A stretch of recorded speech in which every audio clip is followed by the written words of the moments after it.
Selamat malam, Pak. Perkenalkan, nama saya Tasya Abdullah Marbun dengan NIM 11S23042. Di sini saya ingin menjelaskan mengenai laporan praktikum 7 dasar pemrograman, yaitu mengenai tipe data tree.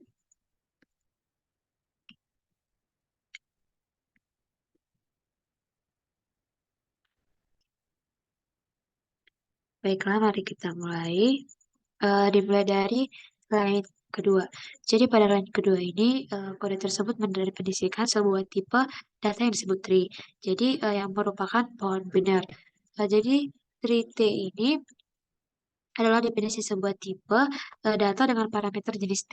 Kemudian ini berarti kita dapat membuat pohon binar yang menyimpan nilai dari jenis apapun.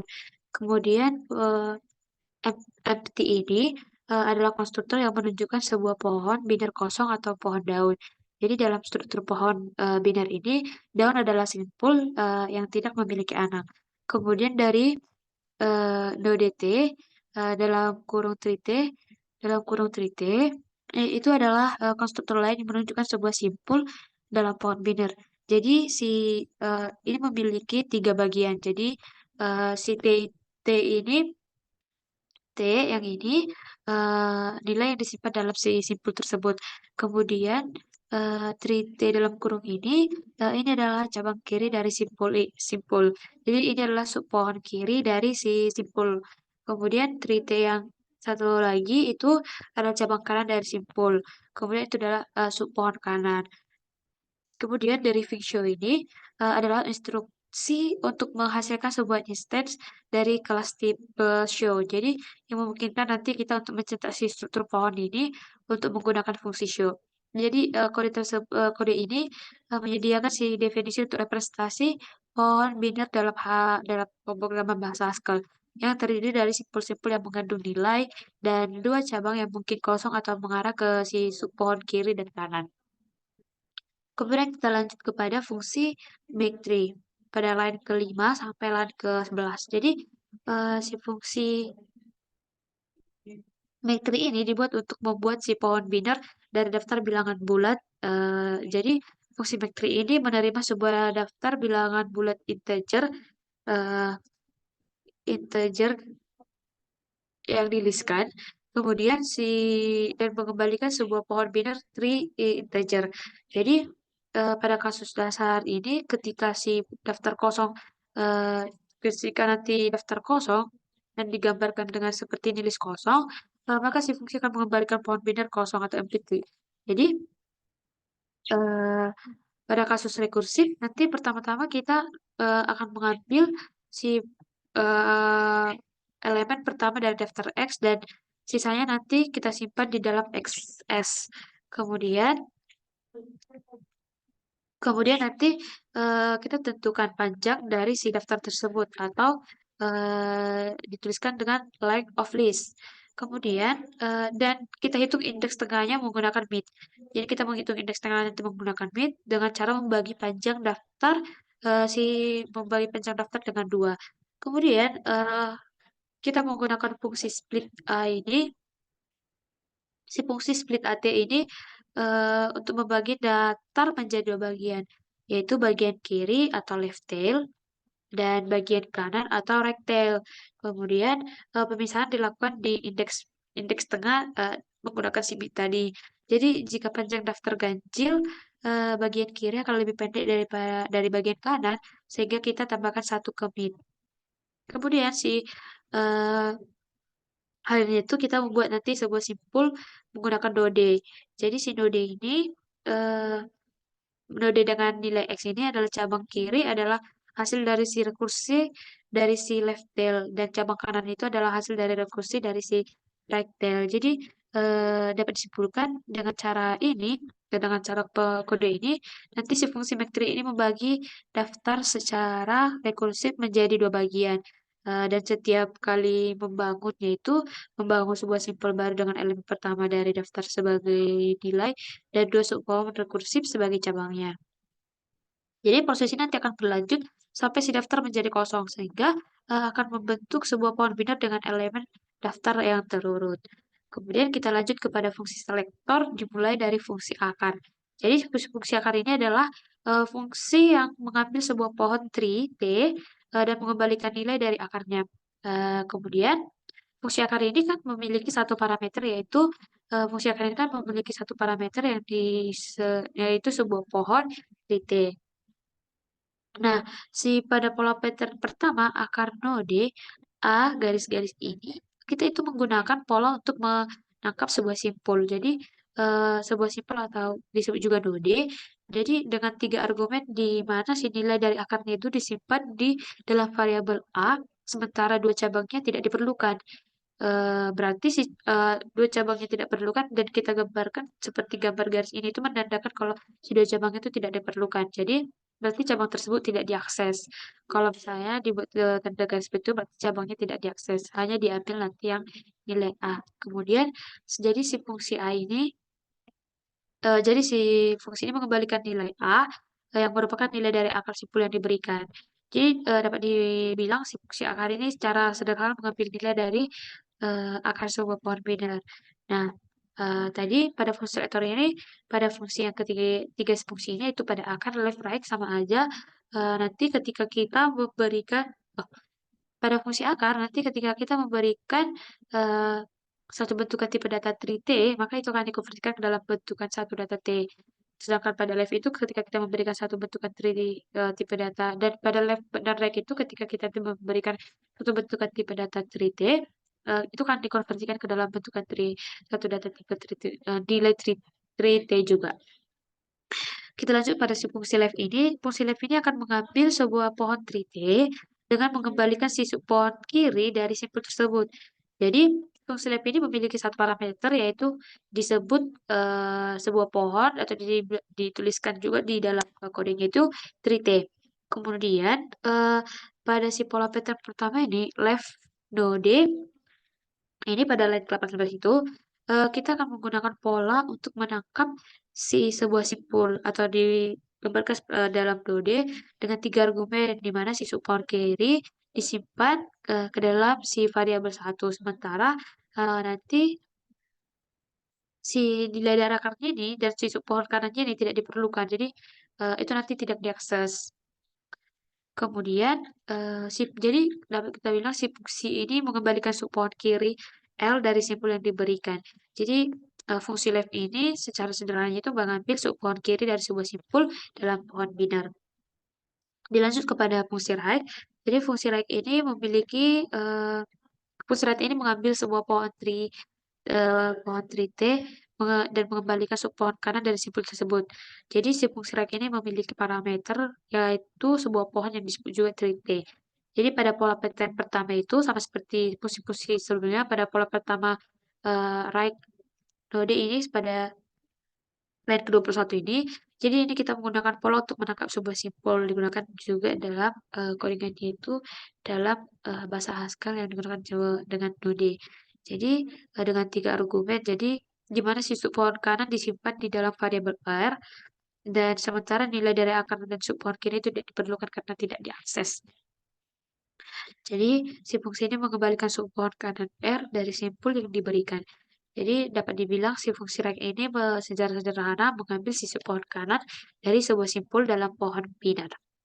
Kemudian kita lanjut kepada line ke-24 sampai line ke-26 ini. Pada fungsi NB elemen T ini bertujuan untuk menghitung jumlah elemen eh, dalam pohon binar yang diberikan. Jadi si fungsi NB elemen ini memiliki satu parameter yaitu sebuah parameter pohon yang disebut juga triple. Jadi pada pola patternnya ini si NB elemen pada line ke-25 eh, ini adalah kasus dasar yang menangani eh, menangani si pohon kosong. Jadi ketika pohon kosong yang dituliskan dengan MPT itu nanti jumlah elemennya nanti akan 0. Kemudian pada pola pattern pada nilai ke-26 pada pola itu kedua pola patternnya kedua NB elemen P sama dengan 1 ditambah NB elemen dalam kurung left P ditambah NB elemen dalam kurung right P. Eh, ini adalah kasus rekursif yang menangani saat pohon itu tidak kosong. Atau P itu disebut juga sebagai simpul. Jadi di sini kita nanti akan menambahkan satu untuk menghitung simpul saat ini. Kemudian kita melakukan rekursi untuk menghitung jumlah elemen pada sisi pohon kiri atau left P dan pohon kanan atau right P. Jadi jumlah elemen dari pohon saat ini adalah jumlah elemen dari simpul saat ini ditambah jumlah elemen dari pohon kiri dan kanan secara rekursif. Jadi dapat dibilang juga si fungsi NB elemen ini secara rekursif menghitung si jumlah elemen dalam pohon biner yang diberikan. Kemudian pada line ke-29 sampai line ke-32 ini menjelaskan tentang fungsi NB daun. Jadi fungsi NB daun ini bertujuan untuk menghitung jumlah daun dalam pohon biner yang diberikan. Jadi si fungsi NB daun ini memiliki satu parameter yaitu sebuah pohon yang disebut juga tree T. Jadi pada pola pattern eh, pertama NB daun seperti ini atau pada line ke-30 ini adalah kasus dasar nanti untuk menangani sebuah pohon kosong. Saat pohon itu kosong. Jadi ketika si pohon kosong itu akan menghasilkan jumlah daunnya adalah nol. Dan pada line ke-31 ini menjelaskan tentang kasus ketika kita menemukan si simpul yang merupakan daun atau simpul tanpa anak. Jadi nanti ketika kita menemukan sebuah simpul atau node, simpul atau node yang memiliki cabang kiri dan cabang kiri kanan yang kosong, itu nanti jumlahnya itu adalah jumlah daunnya itu adalah satu. Kemudian pada line ke-32 itu adalah kasus rekursif yang menangani saat simpul itu memiliki anak. Jadi ketika kita nanti melakukan rekursi untuk menghitung jumlah daun dari sisi pohon kiri L atau yang L dan sisi pohon kanan atau R, jadi nanti si jumlah daun itu dari simpul saat ini adalah jumlah daun dari sisi pohon kiri ditambah si jumlah daun dari sisi pohon kanan. Jadi dapat dibilang juga si fungsi NB daun ini secara rekursif itu menghitung si jumlah daun dalam pohon biner yang diberikan. Kita lanjut kepada fungsi NB event eh, pada line ke-35 sampai 37. Jadi fungsi NB event ini itu bertujuan untuk menghitung si jumlah elemen yang bernilai genap dalam pohon biner. Jadi si fungsi NB event ini memiliki satu parameter yaitu sebuah pohon yang disebut juga si tree T. Kemudian pada line ke-41 ini adalah kasus dasar yang menangani sisa pohon itu kosong. Jadi ketika pohon itu kosong, maka si jumlah elemen genapnya itu adalah nol. Dan pada line ke-42 itu, eh, ini adalah pola untuk si simpul dalam pohon. Jadi di sini dapat dibagi penjelasannya itu nanti jika nilai dari simpul simpulnya nanti adalah A, adalah A yang dilambangkan A, maka adalah genap. Atau di dalam kode dibilang A mod 2 sama dengan 0.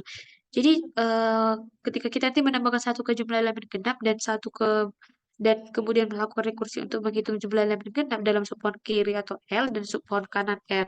Kemudian nanti jika nilai dari simpul saat ini bukanlah genap, maka kita yang melakukan rekursi untuk menghitung jumlah elemen genap dalam subpohon kiri atau L dan subpohon kanan atau R tanpa menambahkan satu. Jadi dapat dibilang juga si fungsi NB event ini secara rekursif menghitung si jumlah elemen yang bernilai genap dalam pohon binar yang diberikan. Kemudian kita lanjut kepada fungsi NBODD. Jadi fungsi NBODD ini bertujuan untuk menghitung si jumlah elemen yang bernilai menghitung jumlah elemen yang bernilai ganjil dalam si pohon binar. Jadi fungsi NBODD ini memiliki satu parameter yaitu sebuah pohon yang dituliskan dengan tree T. Kemudian pada eh, line ke-41, nah pada line ke-41 itu nanti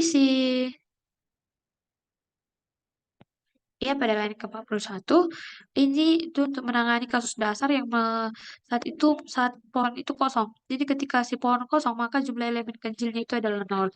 Dan pada line ke-42 nanti Itu adalah pola simpul itu adalah pola untuk simpul dalam pohon. Jadi nanti ketika nilai dari simpulnya itu A adalah ganjil atau ditulis juga ini A mod 2 tidak sama dengan nol, itu kita nanti menambahkan satu ke jumlah elemen ganjil eh, dan kemudian nanti kita melakukan rekursi untuk menghitung si jumlah elemen ganjil dari sub pohon kiri atau L dan si sub pohon kanan atau R.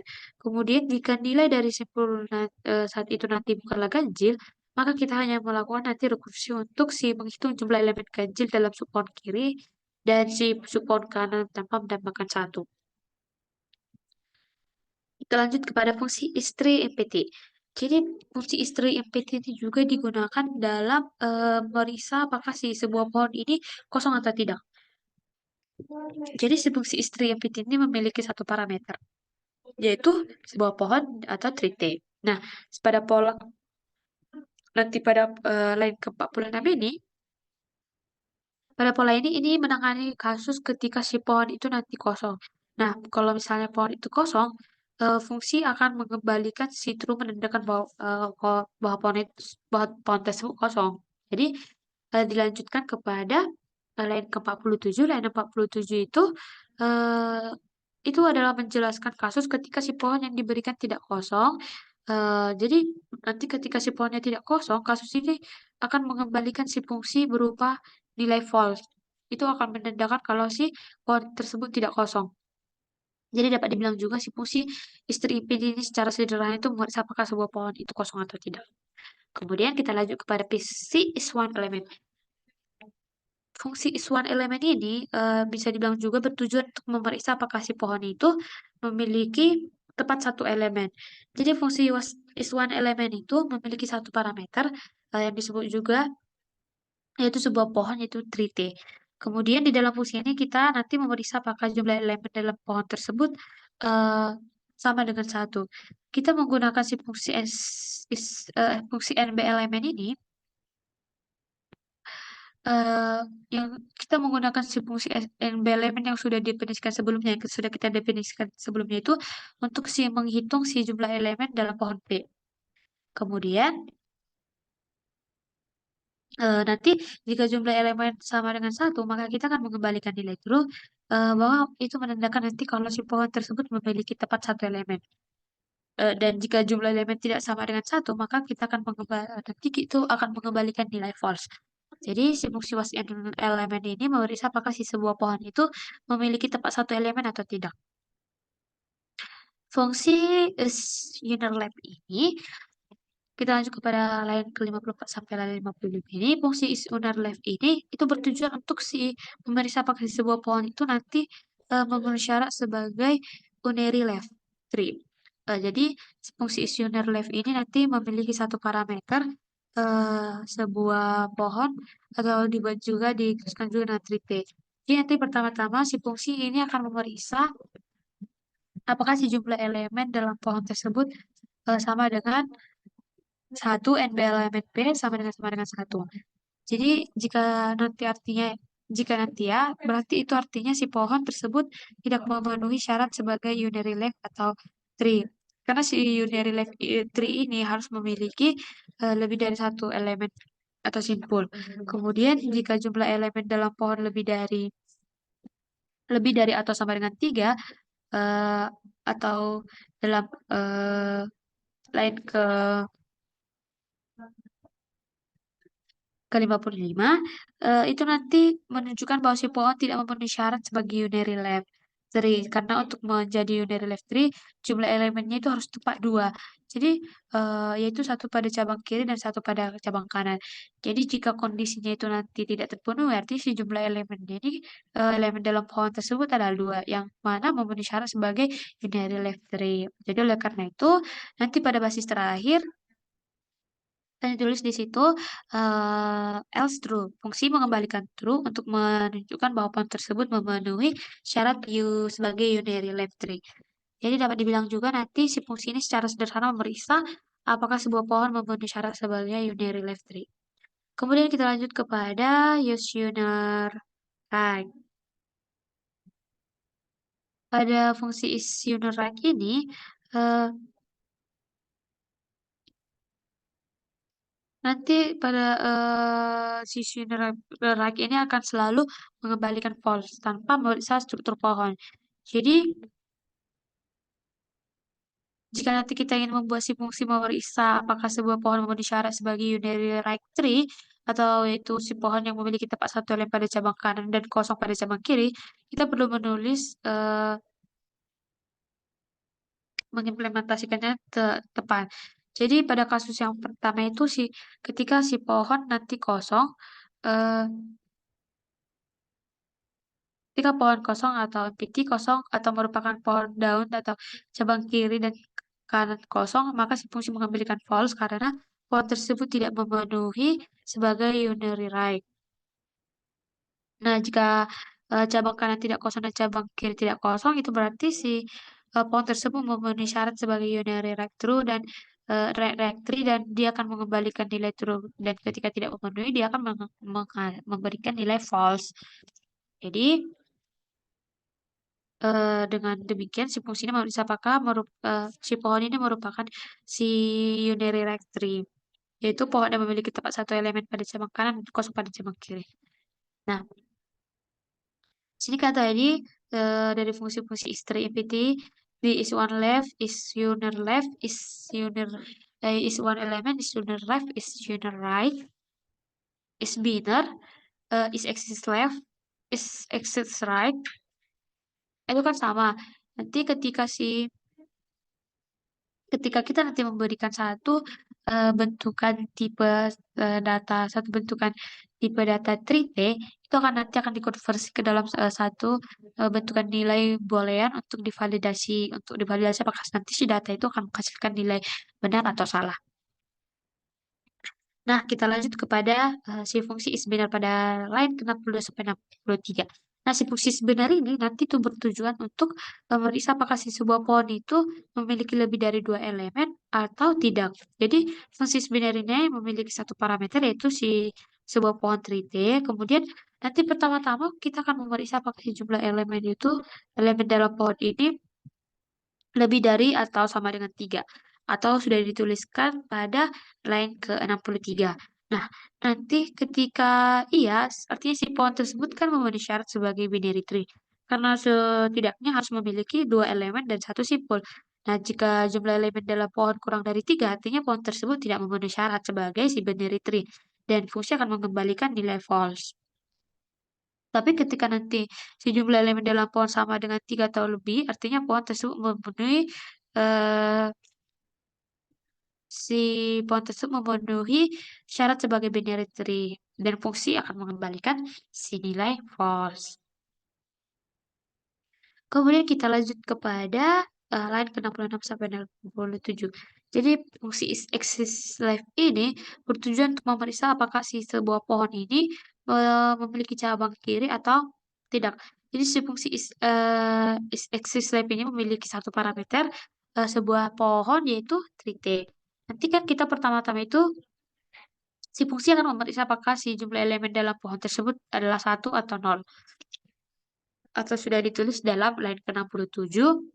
Nah, nanti jika si jumlah elemennya ini adalah satu atau nol, itu nanti tidak mungkin kan ada cabang kiri dan fungsi langsung mengembalikan nilai false. Jadi, jika jumlah elemen dalam pohon lebih dari satu, artinya setidaknya ada satu elemen simpul dan kemungkinan besar ada cabang kiri, maka si fungsi akan mengembalikan nilai true.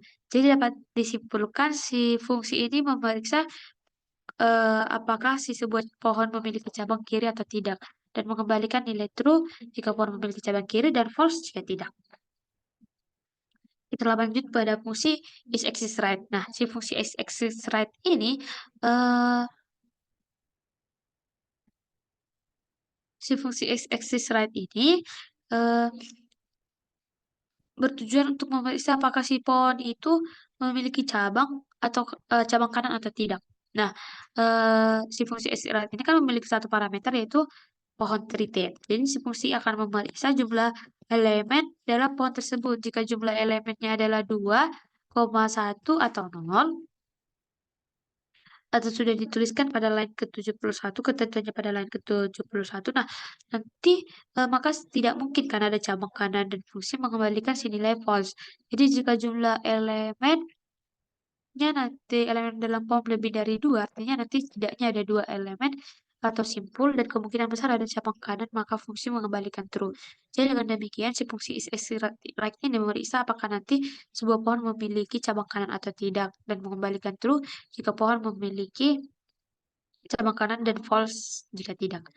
Kemudian pada fungsi is exists and ini nanti ketika kita memberikan satu bentukan tipe 3 integer dan satu bentukan integer itu akan divalidasi atau dikonversi ke dalam bentukan boolean untuk divalidasi apakah data itu benar atau salah. Nah, pada fungsi is exists n ini pada line 74 dan 75 ini, fungsi ini bertujuan untuk memeriksa apakah nilai n itu ada dalam si pohon P. Jadi fungsi is exists n ini kan memiliki dua parameter sebuah pohon, yaitu si P dan sebuah nilai n. Nah, nanti pertama-tama si fungsi memeriksa jumlah elemen dalam pohon. Jika jumlah elemennya itu pada line ke-31 sudah dijelaskan dan dibagi beberapa, line ke-75 nanti ketika si fungsinya itu si elemennya adalah satu atau nb elemen p sama dengan satu, maka nanti itu hanya perlu memeriksa apakah si nilai n sama dengan nilai akar pohon atau n sama dengan akar p. Nah nanti jika si jumlah elemennya adalah dua atau nb elemen p sama dengan dua, maka nanti kita perlu memeriksa apakah si nilai n ini sama dengan nilai akar pohon atau nilai di salah satu cabang kiri pohon atau ditulis juga di sini n sama dengan akar p garis is n left pn. Nah, jika jumlah elemen lebih dari dua, maka nanti kita perlu memeriksa apakah si nilai n ini sama dengan nilai akar pohon atau nilai ada di cabang kiri atau nilai itu ada di cabang kanan. Jadi dapat dibilang juga nanti jika nanti ada kondisi yang tidak yang memenuhi, maka fungsi akan mengembalikan false dan yang berarti nilai n tidak ada dalam pohon P. Jadi dapat disimpulkan juga si fungsi is exists n ini memeriksa apakah si nilai n ini ada dalam pohon P dan mengembalikan true jika ya dan false jika tidak. Kemudian pada fungsi is balance ini nanti ketika kita memberikan satu bentukan tipe data three integer maka itu akan divalidasi atau dikonversi ke dalam satu bentukan data boolean untuk divalidasi nilainya apakah benar atau salah. Nah, si fungsi is balance ini bertujuan untuk memeriksa apakah sebuah pohon itu eh, memiliki struktur yang seimbang yaitu setiap simpul memiliki jumlah elemen yang sama pada cabang kiri dan kanannya. Jadi fungsi balance ini memiliki satu parameter yaitu sebuah pohon trite integer dan pada pola pattern node ALR atau pada line ke-79 ini kita mengambil simpul dari pohon bersama dengan kedua cabangnya. Jadi yang berikutnya kita nanti memeriksa apakah si jumlah elemen pada cabang kiri itu eh, sama dengan jumlah elemen pada cabang kanan. Kemudian nanti ketika si jumlah elemen pada cabang kiri sama dengan si jumlah elemen pada cabang kanan, maka fungsinya itu akan true menunjukkan bahwa si pohon tersebut memiliki struktur yang seimbang. Tapi jika tidak, maka akan menghasilkan nilai false yang dimana menunjukkan kalau struktur pohon tersebut tidak seimbang. Jadi dapat dibilang juga fungsi is balance ini memeriksa apakah sebuah pohon memiliki struktur yang seimbang atau tidak dan mengembalikan si true jika ya dan false jika tidak. Kemudian pada line ke-82 sampai line ke-87, ini adalah fungsi getlist from input. Ini bertujuan untuk mengambil si daftar bilangan bulat dan input pengguna sebanyak n kali. Jadi si fungsi getlist from input itu adalah sebuah fungsi monadik atau IO yang berarti ya berinteraksi dengan dunia luar, input dan outputnya. Jadi fungsinya nanti memiliki satu parameter yaitu sebuah bilangan bulat data n dan menunjukkan berapa kali pengguna akan diminta untuk masukkan si bilangan bulat.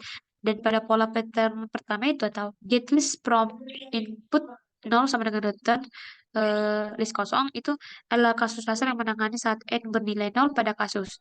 Ini nanti si fungsi langsung mengembalikan sebuah daftar kosong sebagai hasilnya.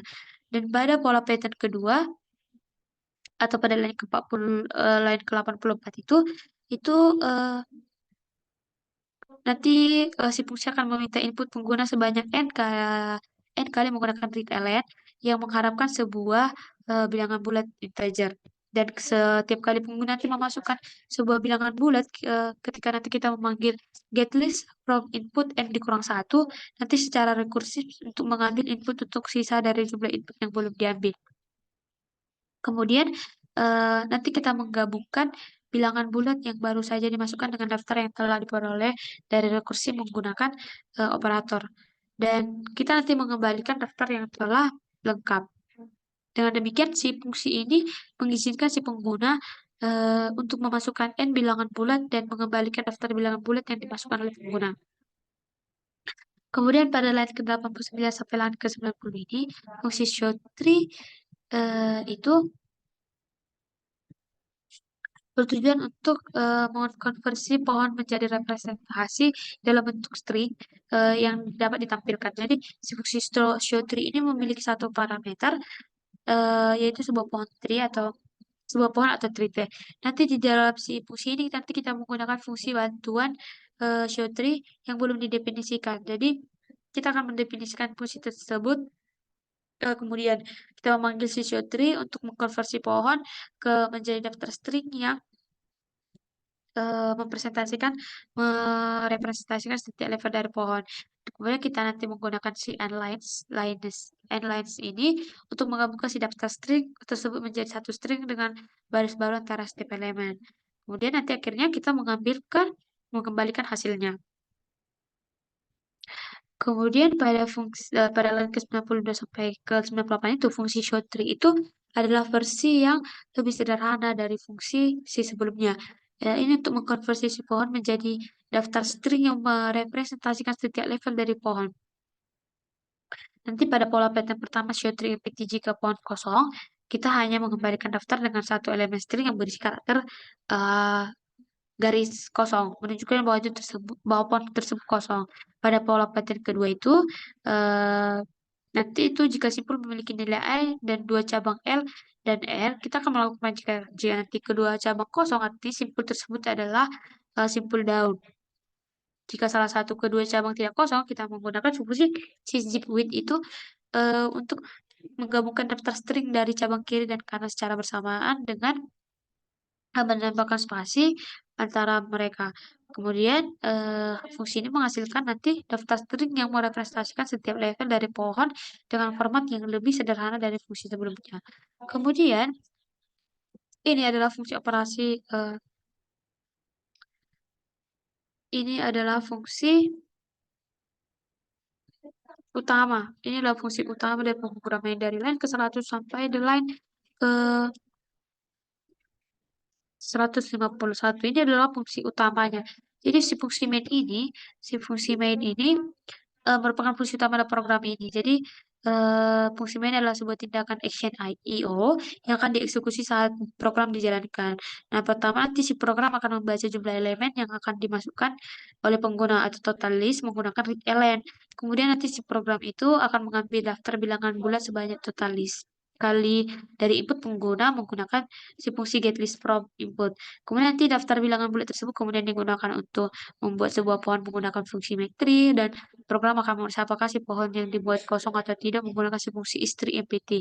Jadi nanti jika tidak kosong, program akan menampilkan informasi tentang pohon tersebut di mana nilai n akan dibaca dari input pengguna, program akan menampilkan nilai n, nanti program akan menampilkan representasi pohon menggunakan fungsi show tree, kemudian program akan menampilkan si nilai akar pohon menggunakan fungsi akar.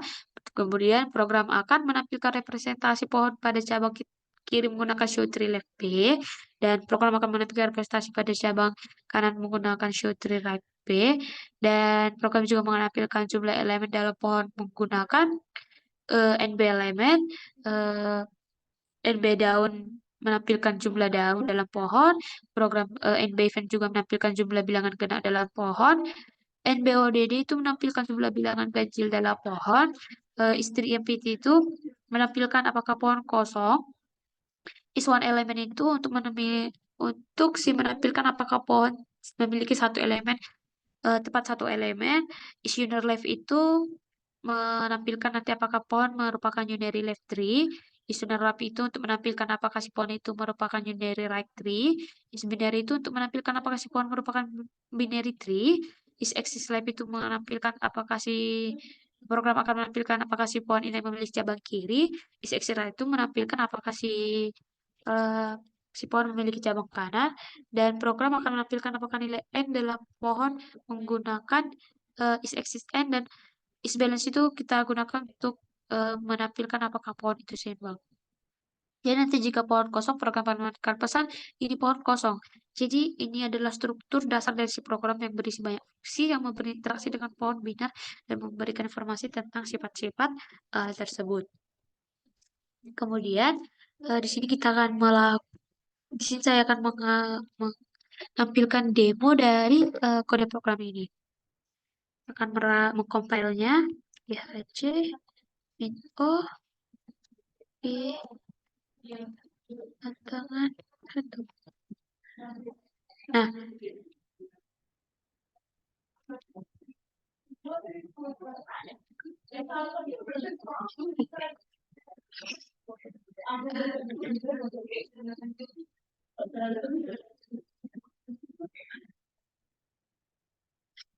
sebentar, IHC, kita ulang. Apa saya ulang? GHC Minko H tantangan 1.hs titik strip H. Nah, ketika kita nanti menginputkan data 0, nah, itu akan menghasilkan output yang bertuliskan ini pohon kosong. Tapi ketika kita menginputkan data 2689 9 akan menghasilkan output seperti ini, di mana N sama dengan 1, 3P sama dengan titik 2, N80. Kemudian, kalau kita coba lagi untuk menerangkannya, ya, C, O, F, tantangan 1. Kita coba dengan input lain. F.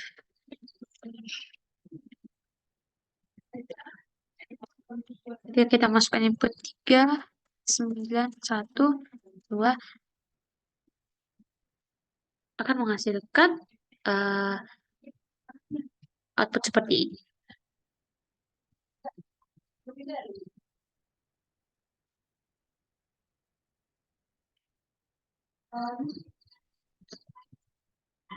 Baiklah, Pak.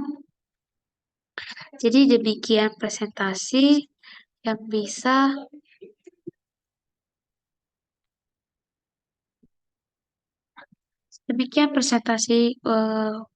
tentang pemaparan yang bisa saya sampaikan mengenai laporan Daspro Praktikum 7. Saya sadar bahwa dalam pemaparan saya ini saya masih banyak kekurangan. Saya harap Bapak dapat memakluminya dan terima kasih untuk waktunya.